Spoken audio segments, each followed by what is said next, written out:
Good afternoon, everyone. My name is Weidan. Today I'm going to talk about my final essay's proposal, an anthropological exploration of the psychological persecution endured by high school students in 1950s China. China's history in education and political movements was significantly influenced by the 58 social education campaign in Sichuan, which took place in the late 1950s. To get a holistic understanding of its origin, motivation, and implications for high school students and the larger society, this research proposal looks at the anthropological dimensions of this campaign. I want to talk about the human side of this period riddled with chaos and confusion through historical records, memories, interviews with survivors, and accounts from the participants that explain how it affected them psychologically and its implication on their families and communities. To fully understand the 1958 social education campaign, it must be placed within its historical background. In China during the late 1950s, both economic and social events referred to as the Great Leap Forward was championed by the Chinese Communist Party. Without referring back to this historical background, one can only partially comprehend the political environment that led to campaigns like that in Sichuan. It is worth mentioning that the several researchers have observed the long-term effect of the 58 social education campaign on China's education system. In this regard, undertook an extensive study on the same campaign to demonstrate how traditional education techniques become politically indoctrinated. In this regard, some researchers argue that by doing so, China's education system was forever alerted, affecting all students and teachers.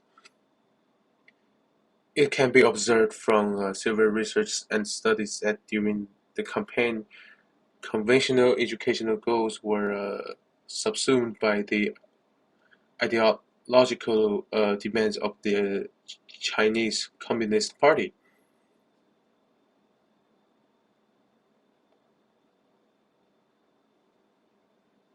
The psychological impact of the 58 social education campaign on high school students has been a subject of significant scholarly attention, and it holds a particular relevance to our anthropological study.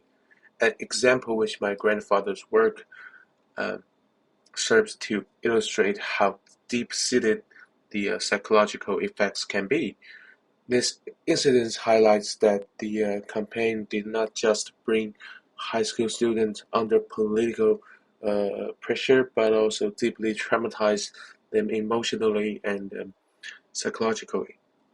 Students suffered immense pressure to conform to ideological standards, leading to anxiety, terror, and long-lasting wounds in their souls.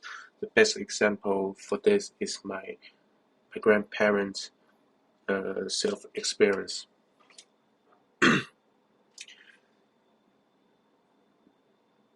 The current state of the literature have offered useful insight on various aspects related to the 58 social education campaign. However, this review emphasized the importance of taking an anthropological perspective to supplement emerging political and historical analysis. The strength of the anthropology lies in its ability to conduct a holistic study that goes beyond politics and history and devolves into the real-life experience of individuals and communities. The research will therefore contribute significantly to the extant scholarship to attend to the campaign's human elements. Consequently, it will make sense of these complex student identities and interpersonal relations, and hence give a profound understanding of the long-term implications of this campaign on students' well-being. Thus, the social education campaign in Sichuan is integral to Chinese political campaigns and education history. According to Tao's research, extant literature provides valuable information about these historical, ideological, and educational dimensions. However, there is also a need for the anthropological studies on the same issues, such as the psychological well-being among high school students and its implication towards social development. This research proposal explores these anthropological elements using qualitative approaches to bridge this gap. Understanding its understanding its psychological implications for a high school student is fundamental to a comprehensive analysis of the effects of the campaign on individuals as well as the communities. Such knowledge will enable us to appreciate how this brainwashing campaign and intense political fighting shaped the minds of the youth emotionally and psychologically. The quantitative method as an addition would allow the research into the to know about the effects of the 58 social education campaign on individuals and groups. Therefore, we are concerned about how this experience alerted over time when seen from the viewpoint of an adult and might have affected their self-image about the choice of career or even friends.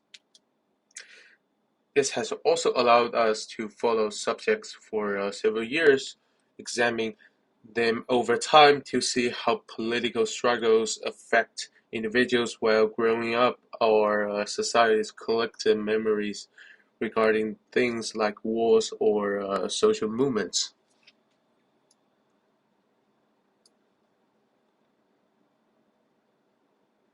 So, in conclusion, the study is meant to investigate the consequences of the political movements in China during the late 1950s, notably anti-rightist campaign on the education system and high school students and their lifelong path.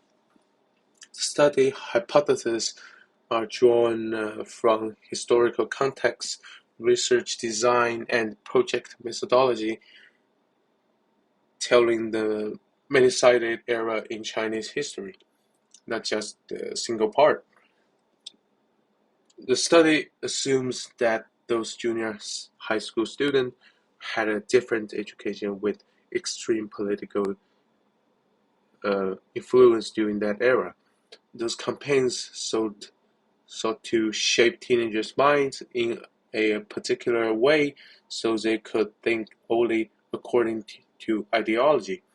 This created an atmosphere where students' thought, emotions, and deeds could not help being influenced by such uh, political movement. Therefore, we intended to use interviews and narratives to sketch out glimpses of students' lives to give an insight look into their difficulties and how they uh, conquer with such situation in the late